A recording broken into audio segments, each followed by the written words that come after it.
Hello guys, welcome back to our channel. അപ്പോൾ ഒരു പുലർച്ചെ ഒരു 5 മണി സമയത്ത് ആണ് കേട്ടോ ഇത്.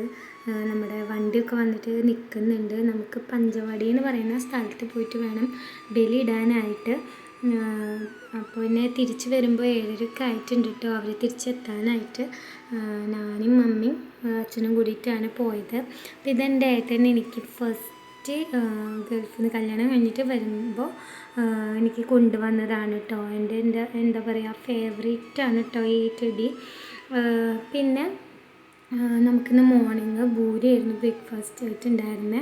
അപ്പോൾ എനിക്കാണെങ്കിൽ തീരെ വയ്യായിരുന്നു കേട്ടോ, വയറുവേദനയൊക്കെ ആയിട്ട്. അപ്പോൾ അതുകൊണ്ട് തന്നെ ഞാൻ ഇന്നലെ തൊട്ടിട്ട് സത്യം പറഞ്ഞിട്ടുണ്ടെങ്കിൽ സൈഡായിരുന്നു.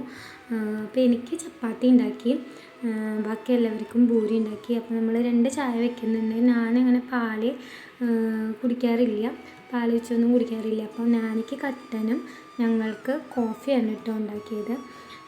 അപ്പം നമ്മളുടെ 2 ചായയും റെഡി ആയിട്ടുണ്ട്. അപ്പം നമ്മളിനി ചായ കുടിക്കാനായിട്ട് പോവുകയാണ് കേട്ടോ. എൻ്റെ ടെഡി എന്തൊരു ക്യൂട്ടാണല്ലേ ഗൈസ്. അപ്പം ഞാൻ കുറച്ച് നേരം മുമ്പത്തൊക്കെ വന്നിട്ട് ഇങ്ങനെ ഇരിക്കുകയാണ് കേട്ടോ, ഓരോന്നൊക്കെ ഇങ്ങനെ നോക്കുകയാണ്. അപ്പോൾ പിന്നെ നമുക്ക് ചായ കുടിക്കാനുള്ള ടൈം ആയിട്ടുണ്ട്. ചായ കുടിക്കാനായിട്ട് എല്ലാവരും ഇരിക്കുകയാണ് കേട്ടോ. അപ്പോൾ എല്ലാവരും ഭൂരിയും കറിയും ഒക്കെ കഴിക്കുകയാണ്. അപ്പം ഞാനും ചപ്പാത്തി കഴിച്ചുകൊണ്ടിരിക്കുകയാണ് കേട്ടോ. അപ്പം നമ്മുടെ ചായയുടെയൊക്കെ കഴിഞ്ഞ് എഴുന്നേറ്റു. ഇനി നമുക്ക് ചോറിനുള്ള കാര്യങ്ങളൊക്കെ ചെയ്യണം കേട്ടോ. അപ്പോൾ വെള്ളം തിളച്ച് വന്നിട്ടുണ്ട്. അപ്പോൾ നമ്മൾ ഇനി അരി ഇടാനായിട്ട് പോവുകയാണ് കേട്ടോ. അച്ഛമ്മയ്ക്ക് പയറ് നല്ല ഇഷ്ടമായതുകൊണ്ട് തന്നെ നമ്മൾ പയറ് പൊട്ടിക്കുകയായിരുന്നു കേട്ടോ. അവർക്ക് ഇഷ്ടമുള്ള ഫുഡാണ് നമ്മൾ കൂടുതലായിട്ടും ഇന്ന് പ്രിപ്പയർ ചെയ്യേണ്ടത്, കാരണം അവർക്കായിട്ടുള്ളതാണ്. അപ്പോൾ ഞാൻ തേങ്ങ ചിരകുന്നുണ്ട് പായസം വെക്കാനായിട്ട്. അമ്മ പുളിഞ്ചി തയ്യാറാക്കി വെച്ചിട്ടുണ്ട്. പിന്നെ അച്ഛമ്മയ്ക്ക് അട ഇഷ്ടമാണ്. മധുരമുള്ള എന്തെങ്കിലും ഒരു ഐറ്റംസ് ഉണ്ടാക്കി വെക്കണം. അപ്പം നമ്മൾ മധുരം ഇതാക്കാനായിട്ട് നമ്മൾ അടയും ഉണ്ടാക്കി സെറ്റാക്കി വെക്കുകയാണ് കേട്ടോ. ഈ ഒരു കൊക്കിൻ്റെ ചിറക് ഒടിഞ്ഞിട്ടുണ്ട് കേട്ടോ. ദിവസം ഇത് ഇങ്ങനെ നടക്കുന്നത് കാണാൻ വല്ലാത്തൊരു വിഷമം തോന്നും കേട്ടോ. അപ്പോൾ ജാനുകുട്ടിയാണെങ്കിൽ മണ്ണിൽ കളിക്കുന്ന തിരക്കിലാണ്, കുളിച്ചിട്ടൊന്നുമില്ല, കുളിക്കാനായിട്ടുള്ള തയ്യാറെടുപ്പിലാണ് കേട്ടോ ആൾ. അപ്പോൾ കുറച്ച് നേരം മണ്ണിലൊക്കെ കളിച്ചിട്ട് കുളിക്കുള്ളൂ.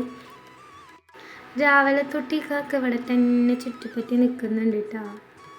അപ്പം നമ്മുടെ ജാനക്കുട്ടി സുന്ദരിക്കുട്ടിയായിട്ട് കുളിച്ച് പൊട്ടൊക്കെ ഇട്ടിട്ട് ഇങ്ങനെ നിൽക്കുന്നുണ്ട് കേട്ടോ. അവൾക്ക് എപ്പോഴും ചൂടാണെങ്കിൽ പോലും ഇങ്ങനത്തെ ഫ്രോക്കൊക്കെയാണ് ഏറ്റവും ഇഷ്ടം. ഇങ്ങനത്തെ ഡ്രസ്സ് എടുക്കണ ആൾക്ക് ഇടണം കുളിച്ച് കഴിഞ്ഞിട്ടുണ്ടെങ്കിൽ. അപ്പോൾ ആൾ നല്ല കുട്ടിയായിട്ട് ഇങ്ങനെ ഇരിക്കുന്നുണ്ട്. അപ്പം നമ്മുടെ ഫുഡൊക്കെ ഏകദേശം റെഡി ആയി കഴിഞ്ഞു. അപ്പോൾ ജാനക്കുട്ടിയാണെങ്കിൽ കേക്ക് തിന്നാണ് കേട്ടോ. ഒരു കഷ്ണം എനിക്കും തന്നു. അച്ഛനാണെങ്കിൽ തേങ്ങ പൊളിക്കുന്നുണ്ട്. ഞാനിങ്ങനെ സങ്കടപ്പെട്ടിരിക്കുന്നത് എന്താണെന്നില്ല, ഉള്ളി തൊലി കളഞ്ഞ് കണ്ണ് നീറിയിട്ടിരിക്കുകയാണ് കേട്ടോ. അപ്പം നമ്മുടെ അച്ഛമ്മയ്ക്ക് വീതിച്ച് കൊടുക്കാനായിട്ട് പോവുകയാണ്. അപ്പോൾ വിളക്കൊക്കെ വെച്ചു. ഇനി നമ്മൾ ഭക്ഷണം വിളമ്പാനായിട്ട് പോവുകയാണ് കേട്ടോ. അപ്പം അച്ഛനാണ് എല്ലാവരും വിളമ്പി കൊടുക്കുന്നത് അച്ഛമ്മയ്ക്ക്. അപ്പം നമുക്ക് നോക്കാം.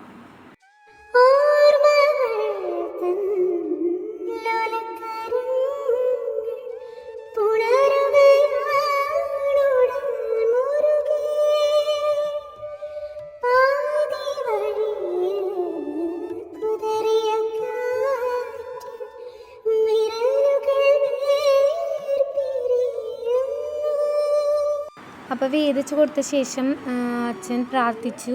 അച്ഛൻ മാത്രമല്ല നമ്മളെല്ലാവരും അച്ഛമ്മയ്ക്ക് വേണ്ടി പ്രാർത്ഥിക്കണം.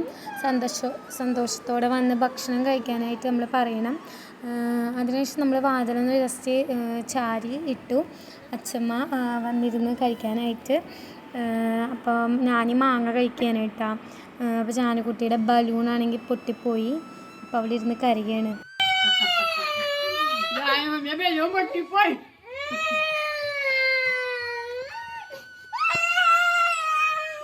അപ്പം അവളുടെ കൈ കൊണ്ട് തന്നെ ബലൂൺ പൊട്ടിയിട്ട് അവൾ തന്നെ ഇരുന്ന് കരയാണ് ഗൈസ്.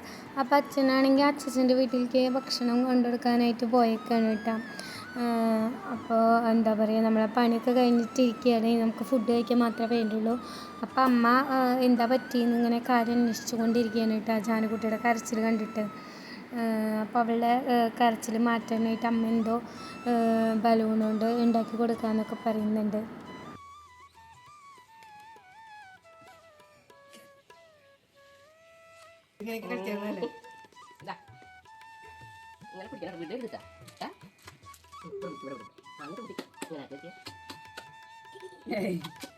ഞാനിരുന്നോ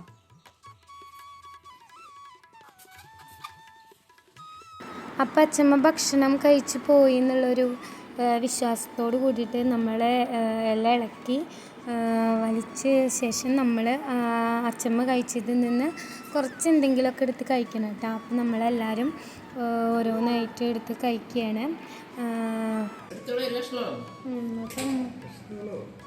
എടുത്തുകൊണ്ട് മതിയേ, തുറന്നു വേണ്ട.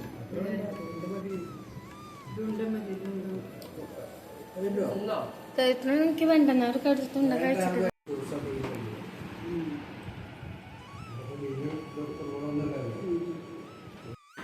അപ്പോൾ ഗൈസ് നമ്മൾ ഭക്ഷണം കഴിക്കാനായിട്ട് ഇരിക്കുകയാണ് കേട്ടോ. അപ്പോൾ പായസവും ചോറും മീൻകറിയും പപ്പടവും അച്ചാറും ഉപ്പേരിയും അങ്ങനെ വിഭവസമൃദ്ധമായിരുന്ന ഭക്ഷണമാണ് കേട്ടോ നമ്മൾ കഴിച്ചത്. ഭക്ഷണം കഴിച്ച ശേഷം നമ്മൾ പായസം കുടിച്ചു. അപ്പോൾ ഇന്നത്തെ വ്ളോഗ് ഇത്രയേ ഉള്ളൂ ഗൈസ്. Thank you.